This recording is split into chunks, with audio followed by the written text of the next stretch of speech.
कार्तिक शुक्ल की द्वितीया तिथि पर मृत्यु के देवता यम ने अपनी बहन द्वारा किए गए आदर सत्कार से प्रसन्न होकर वरदान प्राप्त किया था। इस वजह से ही भाई दूज को यम द्वितीया भी कहा जाता है। यमदेव द्वारा दिए गए वरदान के अनुसार जो भाई बहन इस दिन यमुना में स्नान करके यम पूजा करेगा, उसे मृत्यु के बाद यमलोक में नहीं जाना पड़ेगा। सूर्यपुत्री यमुना को समस्त कष्टों का निवारण करने वाली देवी माना गया है। यही वजह है कि यम द्वितीया के दिन यमुना नदी में स्नान करने और यमुना देवी व यमदेव की पूजा करने का विशेष महत्व है। पुराणों के अनुसार भाई दूज तिथि पर पूजा करने से यमराज प्रसन्न होकर मनोवांछित फल प्रदान करते हैं। भाई दूज से जुड़ी पौराणिक कथाएं। हिंदू धर्मग्रंथों में भाई दूज से जुड़ी अनेक कथाओं का वर्णन मिलता है। यहाँ हम आपको शास्त्रों में बताई गई कथाओं के बारे में बताने जा रहे हैं, जो इस प्रकार है।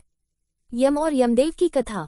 प्राचीन काल में भाई दूज की तिथि पर यमराज अपनी बहन यमुना के निमंत्रण पर उनके घर गए थे। तब से ही भाई दूज या यम द्वितीया की परंपरा का आरंभ हुआ। सूर्य देव के पुत्र यमराज और देवी यमी भाई बहन थे। यमुना देवी के कई बार निमंत्रण देने पर एक दिन यमराज यमुना के घर पहुंचे। इस अवसर पर यमुना ने यमराज को भोजन कराया और माथे पर तिलक करने के बाद उनके खुशहाल जीवन की कामना की। इसके पश्चात जब यमराज ने अपनी बहन यमुना से वरदान के लिए कहा, तब यमुना जी ने कहा कि हर साल आप इस दिन पर मेरे घर आया करो और जो बहन इस दिन अपने भाई का तिलक करेगी उसे मृत्यु भय नहीं होगा। अपनी बहन यमुना की बात सुनकर यमराज को प्रसन्नता हुई और उन्हें आशीर्वाद दिया। उस दिन से ही भाई दूज के त्योहार को आज तक निरंतर मनाया जा रहा है। इस दिन यमुना नदी में स्नान करने से भाई बहन को पुण्य की प्राप्ति होती है। भगवान श्री कृष्ण और देवी सुभद्रा की कथा।